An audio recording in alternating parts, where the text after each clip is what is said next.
గాంధీజీ జయంతి సందర్భంగా పాత ఊర్లో గాంధీజీ విగ్రహానికి పూలమాలలు వేసి నివాళులర్పించిన అనంతపురం జిల్లా టీడీపీ అధ్యక్షుడు వెంకట శివుడు యాదవ్. అనంతపురం జిల్లా కేంద్రంలో పాత ఊర్లో మహాత్మా గాంధీజీ జయంతి సందర్భంగా జిల్లా తెలుగుదేశం పార్టీ అధ్యక్షుడు వెంకట శివుడు యాదవ్, ఎమ్మెల్యే దగ్గుపాటి ప్రసాద్, ఎంపీ పార్థసారథి, ఇతర తెలుగుదేశం పార్టీ నేతలతో కలిసి పూలమాలలు వేసి నివాళులర్పించడం జరిగింది. ఈ సందర్భంగా జిల్లా తెలుగుదేశం పార్టీ అధ్యక్షుడు వెంకట శివుడు యాదవ్ మాట్లాడుతూ, భారతదేశానికి స్వాతంత్ర్యం తీసుకురావడంలో మహాత్మా గాంధీజీ శాంతితో మార్గాన్ని ఎంచుకొని ఎన్నో పోరాటాలు చేయడం జరిగిందని, బ్రిటిష్ వారు కూడా మహాత్మా గాంధీజీ శాంతి మార్గాన్ని చూసి భారతదేశానికి స్వాతంత్ర్యం ఇవ్వటం జరిగిందని, అటువంటి భారతదేశంలో నేడు నరేంద్ర మోడీ, ముఖ్యమంత్రి నారా చంద్రబాబు నాయుడు నాయకత్వంలో స్వేచ్ఛాయుత వాతావరణంలో ప్రజలంతా జీవిస్తున్నారని, 2047లో ప్రపంచంలో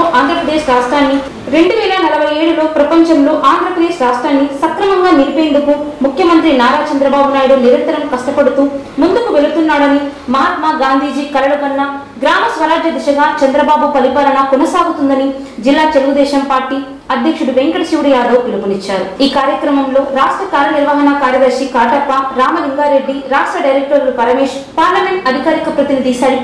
అధికారిక ప్రతినిధి నారాయణ స్వామి యాదవ్, రాష్ట్ర కురుబ సాధికార సమితి సభ్యులు కురుబ నారాయణ స్వామి, కార్పొరేటర్ బాలా, దళవాయి వెంకట నారాయణ, ఫిరోజే, ఇస్మాయిల్, బోయ నాగరాజు, శివకృష్ణ, పావురాల శేఖర్, పూల భాష, కార్పొరేటర్ డైరెక్టర్లు రంగాచారి, బెస్త పవన్ కుమార్, నాయకులు సాకే లక్ష్మీ నరసింహ, కృష్ణం రఘు, డికే రామలింగ,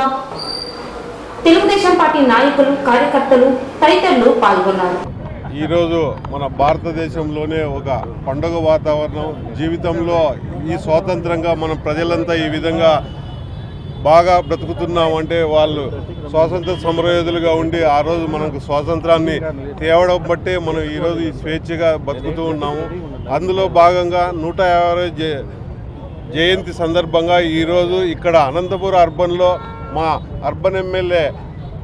దగ్గుపాటి గారు, అదేవిధంగా ఎంపీ మా పార్థసారథి గారు, మా ఏడీసీసీ బ్యాంకు చైర్మన్ కేసిరెడ్డి గారు, అదేవిధంగా రామలింగారెడ్డి, తెలుగుదేశం కుటుంబ సభ్యులంతా వచ్చి ఇక్కడ ఘన నివాళులు అర్పించడం జరిగింది. ఈ చెప్పదలుచుకున్నది ఏమంటే, గాంధీ జయంతి రోజు మా రాష్ట్రంలో, భారతదేశంలో నరేంద్ర మోడీ గారి ఆశీస్సులతో దేశం ఎంత అభివృద్ధిగా ముందుకు వెళుతుందో, అదేవిధంగా ఈ ఆంధ్రప్రదేశ్లో చంద్రబాబు నాయుడు గారి ముఖ్యమంత్రి సమక్షంలో పూర్తిగా అభివృద్ధిలో ఈ డబుల్ ఇంజిన్ సర్కార్గా ముందుకు తీసుకుపోతూ కూటమి ప్రభుత్వం వచ్చినాక ఎంతో అభివృద్ధి జరుగుతుందని తెలియజేసుకుంటూ సెలవు తీసుకుంటాం.